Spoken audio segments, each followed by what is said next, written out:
আমরা ব্রুকলেনবাসী কেয়ার নিয়ে হাবুডুবু খাচ্ছি। কেউ বলেছে বেদাত আর কেউ বলেছে দাঁত। তবে আপনার মতামত জানতে চাই, কি আশ্চর্য কথা।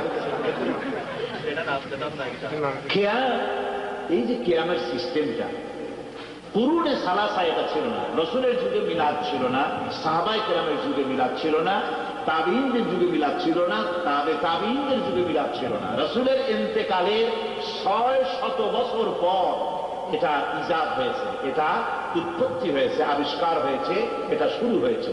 সুতরাং যেটা নবী, সাহাবী, তাবিঈনদের যুগে ছিল না, সেইটার ব্যাপারে হাবুডুবু না খাওয়াই উচিত। কথা বুঝতে পেরেছেন? এ নিয়ে কোনো ঝগড়ার মধ্যে না যাওয়াই ভালো। আমরা সেটাই করব যেটা রাসূল করেছেন, সাহাবায়ে কেরাম করেছেন। চট্টগ্রামের মাহফিল গুলাতে আপনি মিলাদ কিয়াম করেন, কিন্তু অন্য কোন জায়গায় করেন না, এর কারণ কি?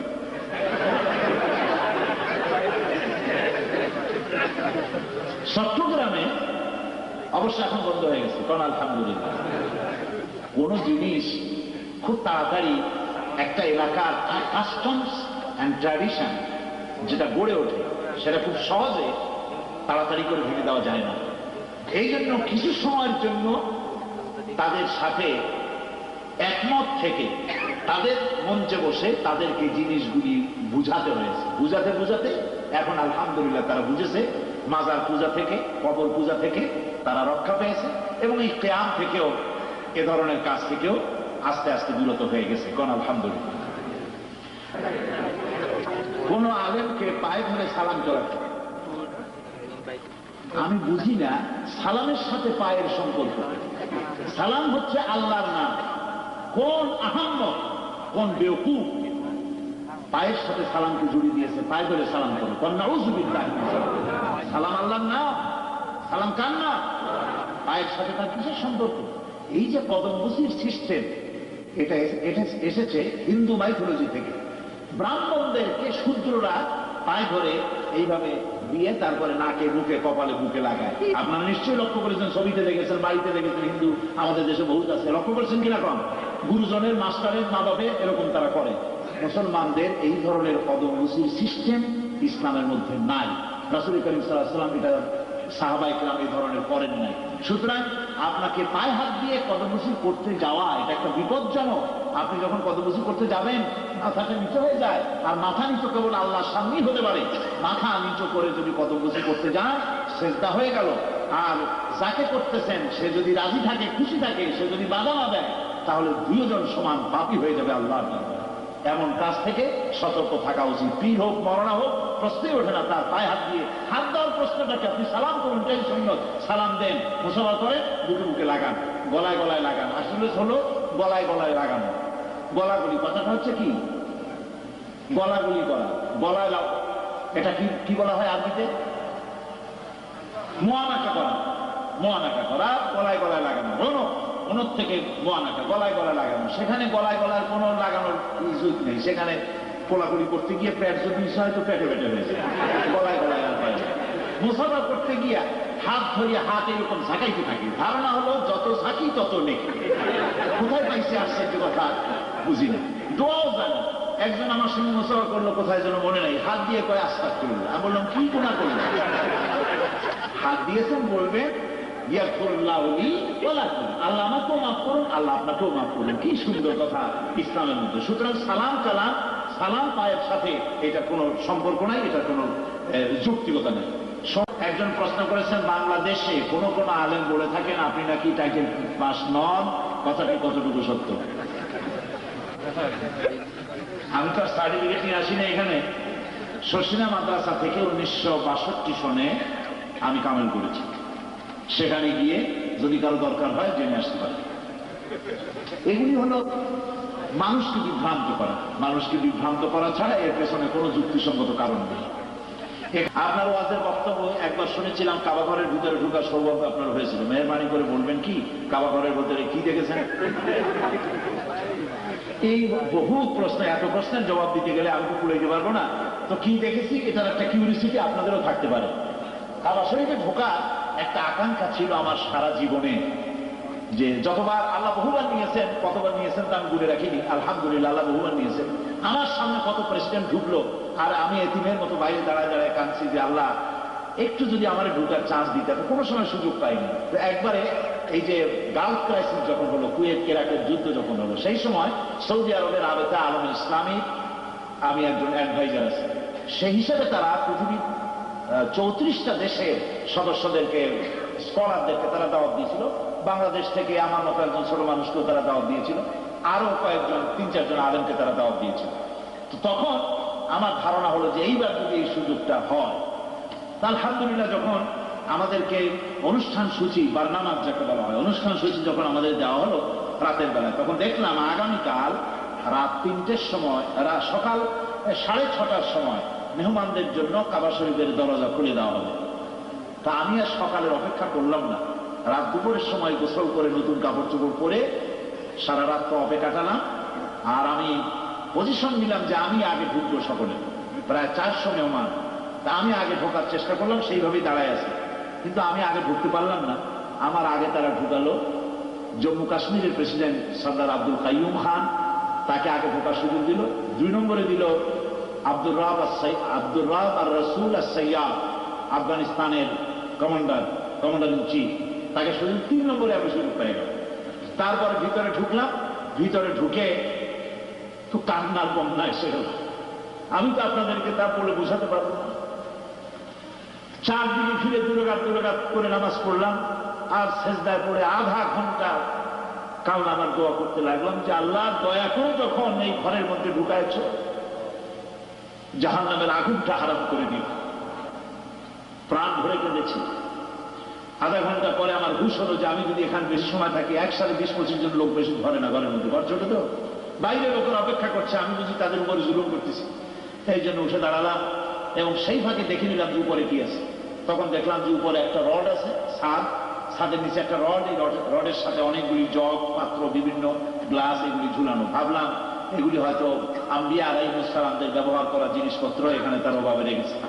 এইটা আর এক ঘরের কোনায় ছোট্ট একটা রুম আছে, সেটা দিয়ে ছাদে ওঠার ব্যবস্থা আছে। বাইরে যেমন গ্লাফ আছে, ভিতরে ওই রকম গ্লাফ আছে। এরপরে দরজার দিকে নজর পড়লো, দরজাটা সোনা দিয়ে তৈরি করা, 22 মণ সোনা দিয়ে তৈরি করা দরজা। সেই দরজার দিকে কোরআন শরীফের আয়াত লেখা। আমার চোখ দিয়ে পড়লো ঠিক মাঝখানে এরকম গোল একটা উঁচু জায়গা, ওখানে লেখা আছে ওয়াকাল রাব্বুকুম উদউনি আস্তাজিব লাকুম। তোমার রব বলেছেন তুমি তোমার রবকে ডাকো, রব তোমার ডাকের সাড়া দেবে। আমি আরেকবার কাঁদলাম যে আল্লাহ আমি তো আমার কাজ করেছি, এবার তুমি তোমার তো দায়িত্ব পালন করো। আল্লাহ পাক এ ঘরের মধ্যে ঢোকার তৌফিক দিয়েছিলেন, আলহামদুলিল্লাহ। আল্লাহ শুকর যে এ ঘর আল্লাহ দেখাইছেন। আমি আপনাদের জন্য দোয়া করি, এই মাহফিলে যত মেয়ে লোক এবং পুরুষ লোক এসেছেন সকলকে আল্লাহ পাক যেন হজ করার তৌফিক নসিব আল্লাহ পাক দান করেন। আমরা যদি বুখারী শরীফে কোনো পরিষ্কার হাদিস পাই, অথচ আমাদের হানাফি মাযহাবে অন্যরকম নির্দেশ থাকে, তবে আমাদের কোন নির্দেশ অনুযায়ী আমল করা, আমাদের কোন নির্দেশ অনুযায়ী আমল করা শ্রেয় হবে সম্পর্কে আপনার মতামত কি? হানাফি মাযহাব তো বুখারী, আবু দাউদ, মুসলিম, সিয়াসতটা বাদ দিয়ে কোনো কিছু মত দেয়নি। হানাফি মাযহাবকে এরকম কেন আপনারা আন্ডার এস্টিমেট করেছেন যে উনি এমন কিছু বলেছেন যে হাদিসে নাই, ওর থেকে হাদিসে বেশি ভালো বলে, সেখানে আপনি যাবেন? প্রয়োজনটা কি? হাদিস থেকেই তো তারা নিয়েছেন, কোরআন থেকে হাদিস থেকেই তারা নিয়েছেন। সুতরাং একে আন্ডার এস্টিমেট করার কোন যুক্তি সঙ্গত কারণ নেই। সূরা মায়েদার 5 নম্বর আয়াতে আহলে কিতাবীদের জবহ তোমাদের জন্য হালাল এবং তোমাদের জবহকৃত জীব তাদের জন্য হালাল। এই আয়াতের পরিপ্রেক্ষিতে অনেক ধার্মিক মুসলমান সুপার মার্কেটের গোশত খায় এবং বলে যে আল্লাহ দেয়া হালালকে হারাম মনে করা তাহারা কঠিন গুনাহগার। অথচ সূরা আনামের 2টি আয়াতে, যেমন 118 নম্বর আয়াতে যে জীবের উপর জবহকালে আল্লাহর নাম উচ্চারিত হয় তা হইতে খাও যদি তোমরা তার নির্দেশাবলীর প্রতি ঈমান রাখো। হ্যাঁ, আহলে কিতাবদের জবহকৃত জিনিস খাওয়া যাবে, কিন্তু তাদের তো আহলে কিতাব হইতে হবে। বর্তমান যুগের আহলে কিতাব যাদের, কোরআন শরীফ যাদেরকে আহলে কিতাব বলেছে, ওরা কি সেই আহলে কিতাব আছে? আহলে কিতাব যারা ছিল তারা তো ঈসা আলাইহিস সালামকে আল্লাহর ছেলে কোনদিন বলে না, এরা তো আল্লাহর ছেলে বানাইছে। মারিয়াম, হযরত মারিয়ামকে তারা আল্লাহর বউ বানাইছে। জোসেফকে এভাবে করে করে আল্লাহর বউ, ছেলে মেয়ে ইত্যাদি তৈরি করেছে। তারা তো হিন্দুর চাইতে, মুসলিমদের চাইতে নিকৃষ্ট হয়ে গিয়েছে। কাজে এদের জবাব করে, যে হালে কিতাবের মেয়ে বিয়ে করা যায়, যে হালে কিতাবের জবাব খাওয়া যায়, এরা সেই পর্যায়ে নাই।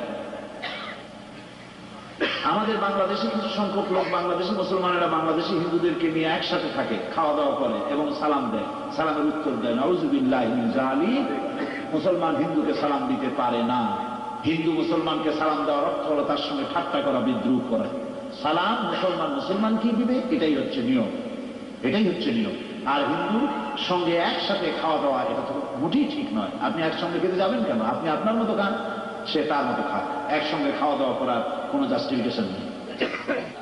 আমি জানি একজন লোক মদের ব্যবসা করে এবং পরও আমি তার বাড়িতে রীতিমতো মেহমান হইয়া খাওয়া দাওয়া খাই, তাকে হালাল খাওয়া। এরপরে তাবলীগ এবং জামাত ইসলাম এই দুইটির মধ্যে কোনটি আমরা জীবনের পাথর হিসাবে গ্রহণ করতে পারি? একটা হচ্ছে প্রাইমারি স্কুল আর একটা হচ্ছে বিশ্ববিদ্যালয়। আপনি যদি প্রাইমারিতে থাকতেই চান সারা জীবন, তাহলে বিশ্ববিদ্যালয়ের নাম শুনেও কোনো লাভ নেই। আর যদি আপনি আপনার জ্ঞান বৃদ্ধি করতে চান, তাহলে প্রাইমারি থেকে সেকেন্ডারিতে আসবেন, সেকেন্ডারি রেখে এরপরে আপনি কি বলে কলেজে আসবেন, কলেজ ছেড়ে দিয়ে বিশ্ববিদ্যালয়ে আসবেন, আপনার জ্ঞান বৃদ্ধি হবে। তাবলীগ জামাতের ভাইয়েরা ইসলামের প্রাইমারি কাজ করছেন, ইসলামের প্রাথমিক প্রিলিমিনারি কাজগুলি তারা করছেন, কালেমার দাওয়াত দিচ্ছেন, জিকের, তালিম, নসিহত, চরিত্র ইত্যাদি, নামাজ, শুদ্ধ, দোয়া, কুনুত ইত্যাদি আপনাকে শেখাচ্ছেন, আপনার তাজকিয়া করার জন্য তারা কাজটা করতেছেন। কিন্তু আপনার জীবনকে পরিশুদ্ধ করার জন্য, অর্থনৈতিক পরিশুদ্ধি, রাজনৈতিক পরিশুদ্ধি, পারিবারিক পরিশুদ্ধি করার জন্য, গোটা জীবনের আমূল পরিবর্তন আনার জন্য নবীজি যেভাবে করেছিলেন সেটা আনার জন্য জামাত ইসলামী কাজ করে যাচ্ছে। কাজে দুটোর মধ্যে কাজ একই কিন্তু ধরন ভিন্ন, একটা প্রাইমারি সেকশন আর একটা বিশ্ববিদ্যালয়ের সেকশন। সুতরাং আপনার জ্ঞান বৃদ্ধির জন্য এবং জীবনকে পূর্ণতায় পরিণত করার জন্য একটা একটা সম্পূরক, কোনোটা পরিচর্য নয়। আপনি ওখানেও কাজ করেন, এখানেও কাজ করেন। পত্র পত্রিকা কোন ইসলামী নেতা বলে কথিত অথবা মাওলানা পীররাও আপনাকে, মাওলানা মওদুদী সাহেবকে ও মুসলমান হিসেবে অমুসলমান হিসেবে গালি দেন। এমনকি মাওলানা মওদুদী সাহেবকে নাকি তার কোন কিতাবে সাহাবাকে সমালোচনা করেছেন আপনার মন্তব্য। এখন মওদুদী সাহেবকে আমাকে অমুসলমান বলে কেউ যদি গালি দেয় তো কি করার আছে? আমরা তো পড়ি লা ইলাহা ইল্লাল্লাহু মুহাম্মাদুর রাসূলুল্লাহ। এখন কি কিছু বলা যাবে? আশহাদু আল্লা ইলাহা ইল্লাল্লাহু ওয়াহদাহু লা শারীকা লাহু ওয়া আশহাদু আন্না মুহাম্মাদান আবদুহু ওয়া রাসূলুহু। আমি তো আমাকে মুসলমান মনে করি, কেউ যদি কাফের মনে করে আর সেটা যদি সত্যি সে কাফের না হয়, আল্লাহ পাক ওই শব্দটা তার মুখের উপরে নিক্ষেপ করে। কাজে এই সমস্ত হিংসুক ব্যক্তিদেরকে আল্লাহ হেদায়েত করে। মাওলানা মওদুদী রহমাতুল্লাহ আলাইহি সাহাবীদের সমালোচনা করেছেন, এ কথা সত্য নয়। মাওলানা সাহেব সালাম জানিয়ে দোয়া করবেন। আচ্ছা, আমার একটা অনুরোধ, এইখানে মানুষ কেয়াম এবং বেকেয়াম নিয়ে বিশেষ বিতর্ক সম্মুখীন হচ্ছেন, তাই আমি অনুরোধ জানাচ্ছি এই সবাই একটু কথা রাখবেন যেন এইগুলি নিয়ে বিতর্ক না করেন। ঠিক আছে, বিতর্ক আপনারা করবেন না। ফুলতলী পীর সাহেব সম্প্রতি রূপসী বাংলা টেলিভিশনে বলে গেলেন জামাতিদের পেছনে নামাজ শুদ্ধ হবে না, শরীয়তের ভিত্তিতে আপনার মতামত কি? আমি যতদূর জানি জামাতিদের মধ্যে, অর্থাৎ জামাত ইসলামী যারা করে তাদের মধ্যে আমি কবিরা গুনাহ করতে দেখি নাই। যারা সুদী ব্যাংকে চাকরি করে জামাত তাদেরকে রুকন বানায় না, যারা মিথ্যা সাক্ষী দেয় বলে প্রমাণিত হয় তাকে জামাত রুকন বানায় না। সুতরাং হালাল হারাম, বাড়িতে বেপর্দা আছে বউ, এমন লোককে রুকন বানানো হয় না, খোঁজ নিয়ে দেখে। তাহলে হারাম এবং হালাল থেকে যারা হালালকে অবলম্বন করে হারাম থেকে বাঁচে, তাদের পিছনে নামাজ কেন হবে না? এই ফতোয়া উনি কোথায় পেয়েছেন আমার জানা নেই। জনক মাওলানা সাহেবের উক্তি যে হযরত মাওলানা মওদুদী রহমাতুল্লাহ আলাইহি লিখিত তাফসীরুল কোরআনে হযরত আদম আলাইহিস সালাম হযরত ঈসা আলাইহিস সালাম সম্পর্কে তুচ্ছার্থে সমালোচনা করেছেন, এই সম্পর্কে সঠিক তথ্য আমরা জানতে আগ্রহী। এটা জানার জন্য আমি বললে তো হবে না, আপনি নিজে তাফসীরুল কোরআন পড়েন। তাফসীরুল কোরআন বাংলায় আছে, ইংরেজিতে আছে, উর্দুতে আছে, যে ভাষা পছন্দ সেই ভাষায় পড়েন।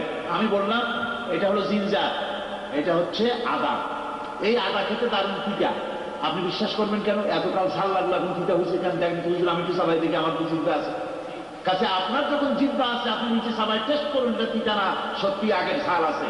তাফসীরুল কোরআনে মিথ্যা আছে না সত্য আছে। আর একজনের কথা শুনবেন কেন? কেউ বললো কানে কি বলে, এই সিলে কান নিয়ে গেছে আর সিলের পিছনে দৌড় দিবেন, কানে হাত দিয়ে দেখবেন না?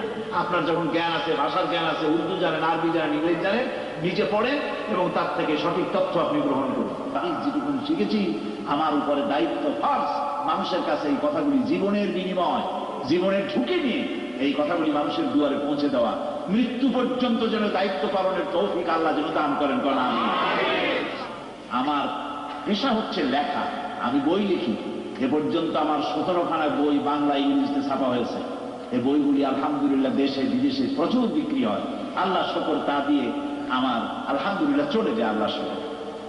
সুতরাং এই সমস্ত কথা যারা বলেন, আল্লাহ তাদের প্রতি রহম করুন। লোকেরা তো কত কথা বলে, দেশের মধ্যে মানুষ খুন করছি বলে গন্ডায় গন্ডায়, সেগুলোর নাম শুদ্ধা, তরুণী পাল, মাধবীকান্ত সেন, তারপরে হরিপদ সাহা, বিপদ মুক্ত চট্টোপাধ্যায়। আমি বুঝি না, 1971 সনের পরে আমি তো পলাই নাই, আমি তো জেলে যাই নাই। বাংলাদেশের বহু ওলামা শহীদ হয়েছেন, জেলে গিয়েছেন, পালিয়ে গিয়েছেন। বাংলাদেশে দেশ স্বাধীন হওয়ার পর কথা বলেছি আলহামদুলিল্লাহ, আল্লাহ শুকরার্থে মাথা নত করে আল্লাহর দরবারে, মাথা নত করে বলছি আল্লাহর দরবারে। কথা তো আল্লাহ গোলামকে দিয়ে বলিয়েছে।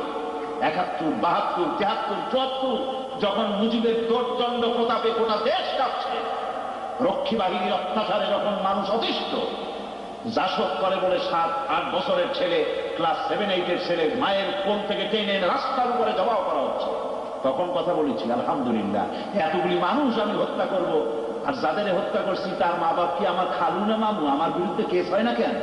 সারা বাংলাদেশে আওয়ামী লীগ 3.5 বছর রাজত্ব করেছে দোর্দণ্ড প্রতাপে, আমার বিরুদ্ধে কোনো কেস আছে? কোনো থানায় কেস আছে? কোনো অভিযোগ আছে?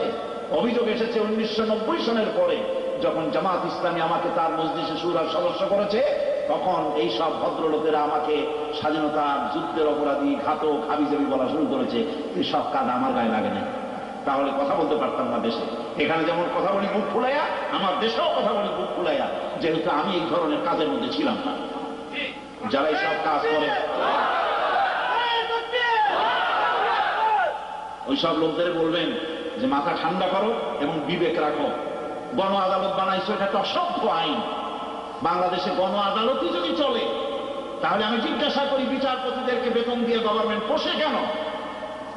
যত কোর্ট কাছারি, supreme court, high court, lower court, সমস্ত কোর্ট ভেঙে দাও, ম্যাজিস্ট্রেট, পুলিশ উঠায় দাও, গণ আদালত দেশ চালা।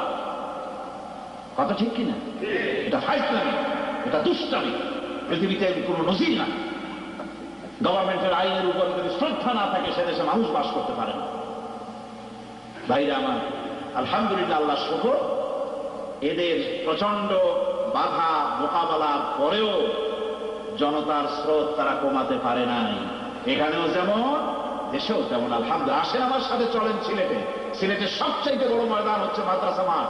আমার সাথে চলেন, 3 দিন ব্যাপী তাফসীরের মাহফিল হয়। মানুষ রাস্তায় জায়গা না পেয়ে গাছের মাথায় ওঠে, প্রচন্ড শীতে রাস্তার গাছের উপরে গিয়ে ওঠে, ছাদের উপরে ওঠে।